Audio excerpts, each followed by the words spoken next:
If you're a diehard Browns fan and love breaking down the game like we do, hit that subscribe button and turn on the bell so you never miss a blitz.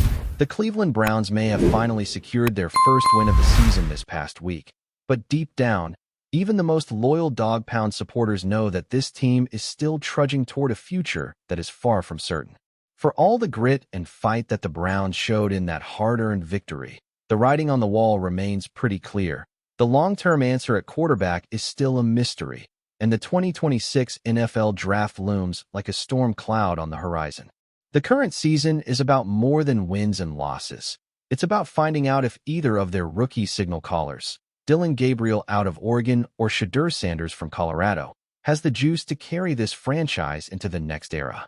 And if they don't, well, it seems inevitable that the Browns will be dipping into the quarterback well once again, searching for that elusive savior who can finally stabilize a position that has haunted Cleveland for decades. Veteran Joe Flacco might still be holding down the fort for now, but everyone knows he's nothing more than a bridge, a stopgap, a placeholder until the Browns can truly commit to what comes next. That's not to disrespect Flacco. His poise and leadership are valuable, especially in a locker room that's been through as much turmoil as this one. But at 40 years old, he is not the future. The Browns brass knows it, the coaching staff knows it, and most importantly, the fans know it. That's why the intrigue around Gabriel and Sanders is so high. Neither has taken meaningful snaps yet this season, but the sense is that sooner rather than later, they'll get their chance. And once they step onto that field, the evaluation begins in earnest. Every throw, every read, every moment under center will be scrutinized through the lens of whether they have the potential to be the Browns' quarterback of the future, or whether Cleveland will once again have to reset and try again next spring. That uncertainty was hammered home this week by Ken Carman of 92.3 The Fan, who boldly predicted that the Browns will absolutely be taking another quarterback in the 2026 draft. His words hit home because, let's face it, he's probably right. Get comfortable with one of the QBs, because you're going to take one, Carman said. For a fan base that's been through more false dawns at quarterback than they'd like to count, that's not exactly the most comforting message. But it's also a dose of reality. The Browns cannot afford to sit on their hands if Gabriel and Sanders don't show enough flashes. The NFL is a quarterback-driven league, and as long as you're unsettled at that position, you're stuck in limbo. Carman even went as far as mentioning Penn State's Drew Aller as a name to watch. His point was clear. If Aller can deliver against Oregon and Ohio State, Browns fans might want to start paying extra attention, because that could be the player they're cheering for on Sundays 2 years from now. The idea of Cleveland targeting a new quarterback in 2026 becomes even more plausible when you look at their draft capital. The Browns are sitting on not one, but 2 first-round picks. That's ammunition. That's flexibility. That's the kind of firepower that allows you to move up the board if you've zeroed in on your guy. And with the likes of Drew Aller, LSU's Garrett Nussmeier, South Carolina's LaNorris Sellers, and Clemson's Cade Klubnik headlining the projected quarterback class, there's no shortage of intriguing options. This isn't about taking a flyer in the late rounds. This is about the possibility of making a bold, franchise-altering move if Gabriel and Sanders can't cut it.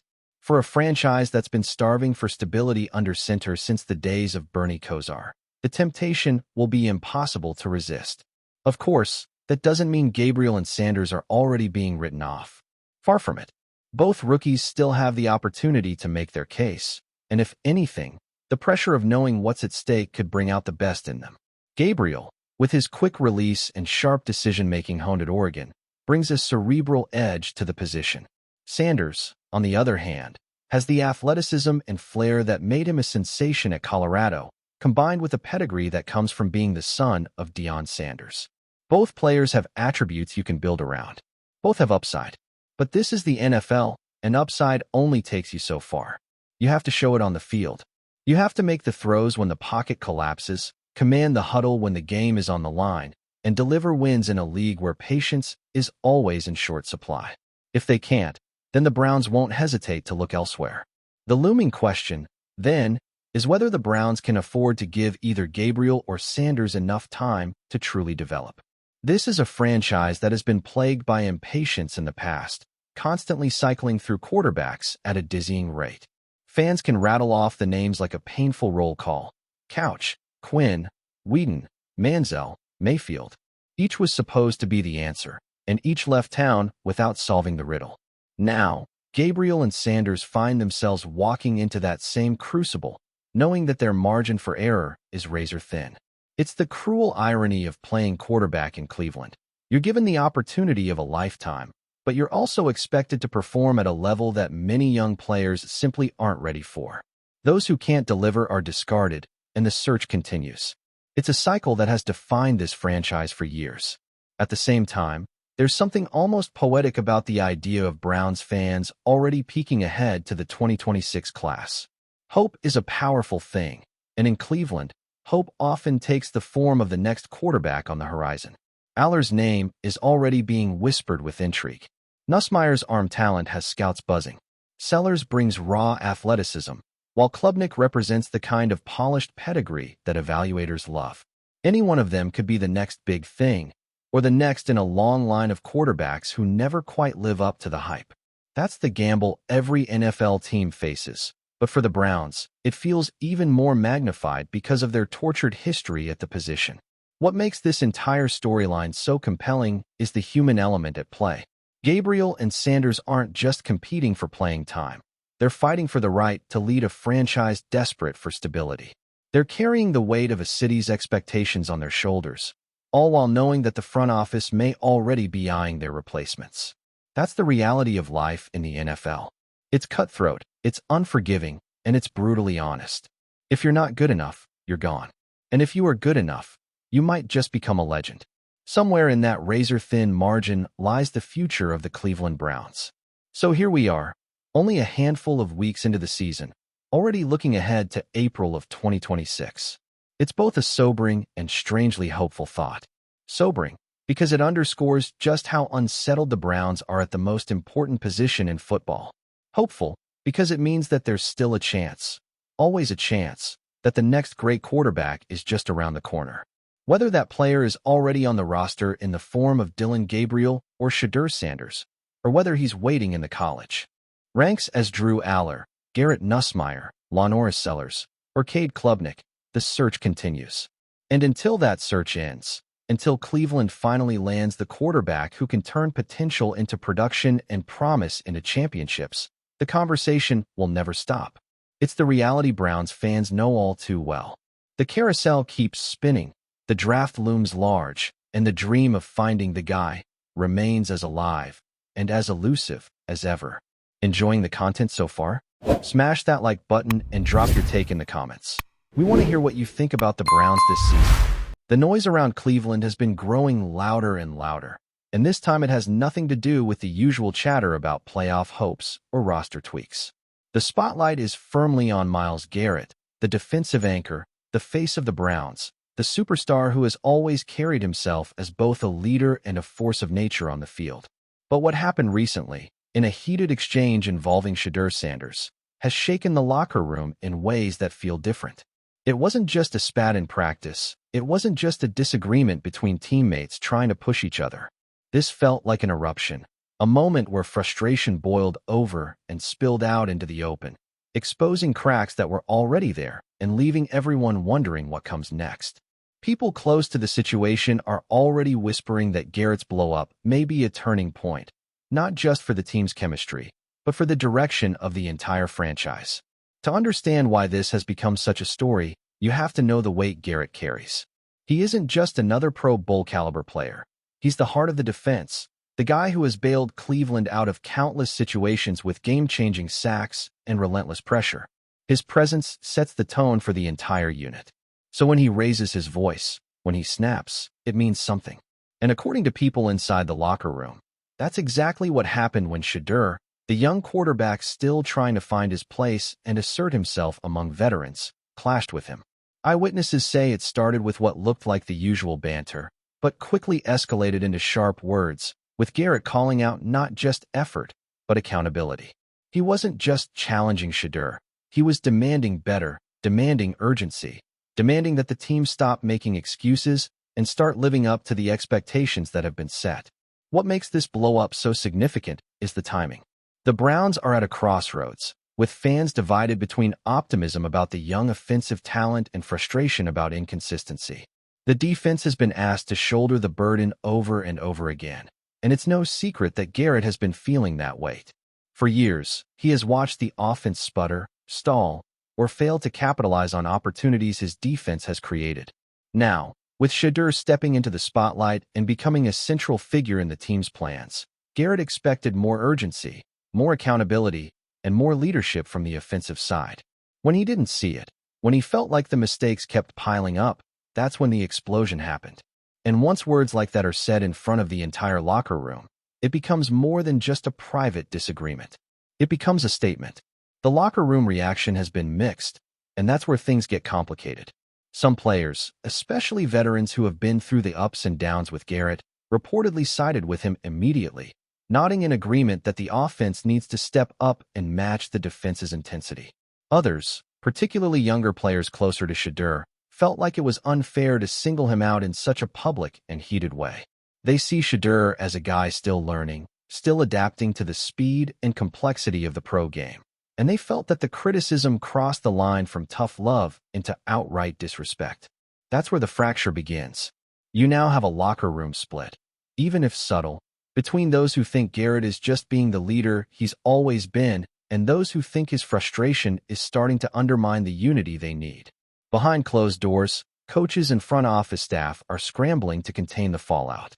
Nobody wants this kind of story leaking into the media, but in today's world, whispers become rumors and rumors spread like wildfire.